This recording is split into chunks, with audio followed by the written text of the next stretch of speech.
Zee 24 तास एक पाऊल पुढे. च्या भागात आपण गप्पा मारतो संदीप वासलेकर यांच्या बालपणाविषयी, त्यांच्या शालेय शिक्षणाविषयी, त्यांच्या कॉलेजच्या दिवसांविषयी आणि एकूणच त्यांनी आपली आंतरराष्ट्रीय कारकीर्द कशी सुरू केली आणि आंतरराष्ट्रीय समस्यांची जाण कशी वाढवली याविषयी.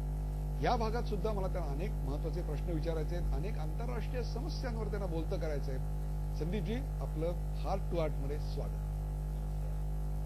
ग्लोबलायझेशन आलं आणि त्याच्यानंतर त्याच्या रोड रोलर खाली गरीब श्रीमंत सगळेच देश भरडून निघाले आणि एक प्रकारची ग्लोबल कॉमनर ही कन्सेप्ट आली. म्हणजे मुंबईतल्या तरुणाईची जी टेस्ट आहे तीच साधारणतः न्यूयॉर्कच्या तरुणाईची टेस्ट, एक प्रकारची ग्लोबल कॉमनलिझम आलं आणि त्याच्यामध्ये सांस्कृतिक बहुविधता होती. भारत तर असा देश आहे की जिथे दर 10 किलोमीटरला अन्न आणि भाषा बदलते. ही सांस्कृतिक बहुविधता या सगळ्याच्यात कुठेतरी मरते असं वाटतंय. हे जे ग्लोबलायझेशन आहे ना, त्याचा मुख्य परिणाम काय आहे की ज्याला आपण ग्लोबलायझेशन म्हणतो ते वास्तविक जगातल्या फक्त 20% लोकांचाच होत आहे. वा, म्हणजे ह्याचा आम्ही पद्धतशीर अभ्यास केलाय. त्यामुळे ग्लोबलायझेशन मध्ये प्रत्येक देशातले 20% लोक एकत्र येऊन त्याने एक जी नवीन आंतरराष्ट्रीय बाजारपेठ आणि नवीन आंतरराष्ट्रीय वैचारिक चौकट बनवलेली आहे त्याला आपण ग्लोबलायझेशन म्हणतो. पण ह्या ग्लोबलायझेशन मधून 80% जग बाहेरच आहे. बरोबर आहे. त्यामुळे हे जागतिक कारण इथिओपियामधले केळी उत्पादक असतील किंवा भारतामधले एक तेंडू उत्पादक असतील किंवा सगळे या सगळ्यांची मग जात एकच आहे की त्यांच्यापर्यंत ग्लोबलायझेशनचा प्रकाश पोहोचलेला नाहीये. 80% हा मी म्हणजे ही आकडे आम्ही म्हणजे अभ्यास करून बघितले. ही काही वर्षापूर्वीचे आकडे, पण आता 20 ते 25 झाले असतील. पण म्हणजे बहुतांश जागतिक लोकसंख्या ही ग्लोबलायझेशनच्या बाहेर आहे. दुसरी गोष्ट की ग्लोबलायझेशनचं एक महत्वाचं माध्यम म्हणजे आंतरराष्ट्रीय व्यापार.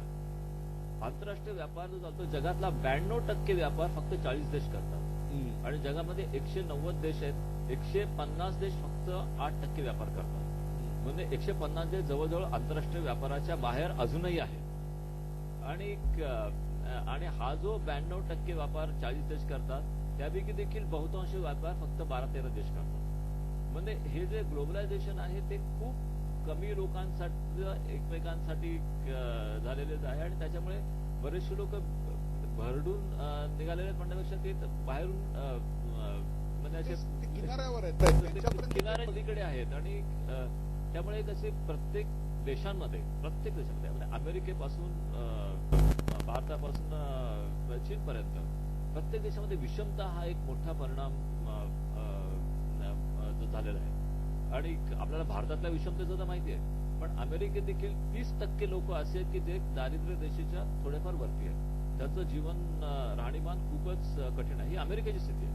तुम्ही नायगरा फॉल्सच्या जवळ जी नायगरा सिटी आहे तिथे जाऊन बघितलं, तिथे अतिशय बकाल वस्ती आहे आणि तुम्हाला जी मुंबईतली जी धारावीची झोपडपट्टी आहे त्याहीपेक्षा खराब असते तिकडे तुम्हाला सगळं चित्रण तिथे दिसेल. आणि त्यात अमेरिकेत खूप भाग आहे आणि तो अशा प्रकारची आणि त्यामुळे अमेरिकेमध्ये धर्मांधता खूप मोठ्या प्रमाणात वाढत चालली आहे. बऱ्याचशा भागांमध्ये म्हणजे ज्याला पेंटाकोस्टल ख्रिश्चनिटी म्हणतात ती खूप मोठ्या प्रमाणात वाढत चालली. हे सगळे आता अमेरिकन पेंटाकोस्टल ख्रिश्चनिटी वाढत चाललेली आहे. काही इस्लामिकांमध्ये तिकडचा जो फंडामेंटल रिलिजन आहे तो वाढत चाललेला आहे. आफ्रिकेमध्ये इतर काही वाढत चाललेलं आहे. त्यामुळे हे जे परिणाम आपल्याकडे नक्षलवाद आणि इतर गोष्टी वाढत चाललेल्या आहेत.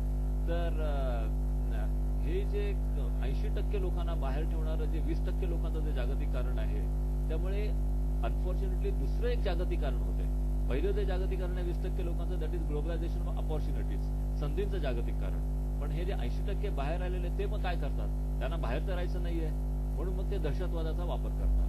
म्हणून ग्लोबलायझेशन ऑफ थ्रेट्स हे एक देखील धोक्याचं धोकं. म्हणजे ग्लोबलायझेशनचे 2 प्रकार आहेत. ज्यावेळेला तुम्ही ग्लोबलायझेशन ज्यावेळेला अर्थशास्त्र ते फक्त संधीच्या ग्लोबलायझेशनचा विचार करतात, पण तितक्याच महत्वाचं धोक्याचं ग्लोबलायझेशन हे देखील वाढत चाललेलं आहे.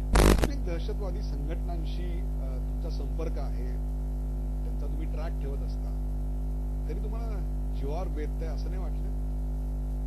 नाही, दहशतवादी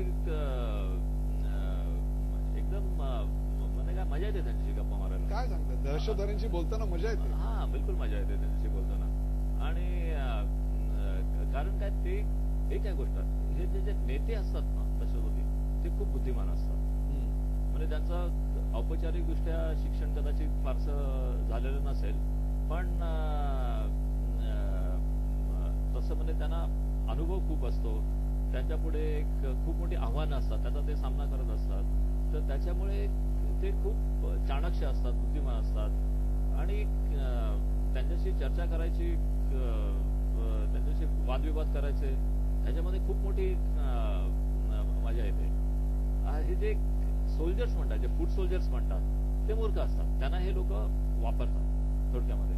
पण हे दहशतवादी जे नेते आहेत ते म्हणजे इतर राजकारण्यांपेक्षा फारसे वेगळे नसतात. ते हिंसाचाराचा वापर करतात, पण ते बाकीच्या हे निवडून आलेले दहशतवादी आहेत. झी 24 तास एक पाऊल पुढे.